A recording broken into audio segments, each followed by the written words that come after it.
Examination එක කරනකොට ගොඩක් අය දන්නේ නැති දෙයක් තමයි එයාලා එක්සෑම් බුක් කරනකොට ටෙස්ට් සෙන්ටර්ස් තෝරගනිද්දී එයාලා බලන්න ඕන දේවල් මොනවද කියලා. දැන් ටෙස්ට් සෙන්ටර්ස් කියන එක වැදගත් වෙනවා සමහර අවස්ථාවේදී ඔයා ඇවිල්ලා නර්වස් වෙන ස්ටුඩන්ට් කෙනෙක් නම්. දැන් හිතන්නකෝ එක්සෑම් එකකට ගිහිල්ලා ඉඳගත්තට පස්සේ ස්පීකින් කම්පෝනන්ට් එක හැමෝම කතා කරනවානේ. හැමෝම කෑ ගහනවා. ඒතර ඒ කෑ ගහන තැන ඔයා ගොඩක් අර නර්වස් වෙන ළමෙක් නම් ඔයා තෝරගන්න ඕන සාමාන්‍යයෙන් සීට්ස් ප්‍රමාණය අඩු ටෙස්ට් සෙන්ටර් එකක්. එතකොට දැන් සමහර ටෙස්ට් සෙන්ටර්ස් වල සීට්ස් 10ක් තියෙනවා, 15ක් තියෙනවා, 8ක් තියෙනවා, 4ක් තියෙනවා. ඒ විදිහට සීට්ස් ප්‍රමාණයක් තියෙනවා එක වෙලාවකදී.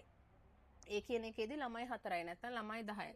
ඒතර ඔයා බලන්න මම හිතනවා ස්මාර්ට් වෙන්න ඕන කියලා ස්ටුඩන්ට් කෙනෙක් ඔයාගේ විදිය අනුව සමහර අයට ඒක ප්‍රශ්නයක් නෑ. සමහර කට්ටියට ඒක ප්‍රශ්නයක්. එතකොට ඔයාගේ විදිය අනුව ඔයා බලන්න ඕන ඔයාට කොයි එකද සූට් වෙන්නේ කියලා. ඊට අමතරව සාමාන්‍යයෙන් වැරදි මතයක් යනවා ගොඩක් අයගේ ටෙස්ට් සෙන්ටර්ස් වල මේ ටෙස්ට් සෙන්ටර් එකේ මේ ලකුණු වෙන්නේ නැහැ. එහෙම එකක් නැහැ. ටෙස්ට් සෙන්ටර්ස් වල බොහෝ දුරට ඔයා ටෙක්නිකල් ඉෂුස් කියන එක බලාපොරොත්තු ඒ කියන්නේ වෙන්න ඕනේ. මේක AI වලින් යන එක්සැමිනේෂන් එකක්, කම්පියුටර් බේස් එක්සැමිනේෂන් එකක්, ටෙක්නිකල් ඉෂු එකක් ඕන ටෙස්ට් සෙන්ටර් එකක එන්න පුළුවන්. නමුත් ඒකට ටෙක්නිකල් ඉෂු එකක් ආවොත් ඔයා කොහොමද ටෙක්නිකල් ඉෂු එකට ෆේස් කරන්න ඕනේ කියන එක තමයි ඔයා දැනගන්න ඕනේ. ඒක සමහර වෙලාවට ඔයාලව වෙන කම්පියුටර් එකකට මාරු කරන්න පුළුවන්. සමහර වෙලා ඒ කොහොම කරත් ඔයාලට කේස් නම්බර් එකක් හම්බ වෙනවා. ඒතර ඔය කේස් නම්බර් එකත් එක්ක ඉස්සරහට ඔයාලට යන්න පුළුවන්. එක්ක ඔයාලට ආයෙසරයක් වවුචර් එකක් විදිහට ඔයාගේ මේක හම්බෙලා ඔයාලට එක්සෑම් එක කරන්න පුළුවන් වෙනවා. ඉතින් මේ දේවල් ටෙස්ට් සෙන්ටර්ස් වල මේකේ ගොඩාක් ටෙක්නිකල් ඉෂුස් තියෙන. එහෙම වෙන්නේ නැහැ මොකද පියර්සන් එකෙන් ගොඩක් මොනිටර් කරන් යනවා.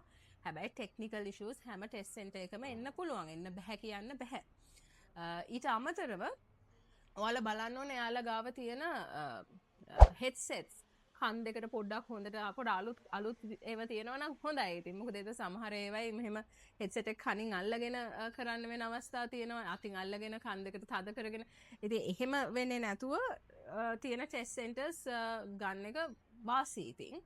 හැබැයි මම කියන්නේ නැහැ කොයි වෙලාවකවත් මේ ටෙස්ට් සෙන්ටර් එකට ගියොත් වැඩිපුර ලකුණු එනවා කියලා ඒක පට්ටපල් බොරුවක්. එහෙම එන්න බෑ. එහෙම එනවා නම් ඒක ලොකු ප්‍රශ්නයක්. එහෙම එන්න බෑ. හැම ටෙස්ට් සෙන්ටර් එකක්ම එකයි. ඒ ටෙස්ට් සෙන්ටර් එක තෝරගනිද්දි පොඩ්ඩක් try out කරන්න.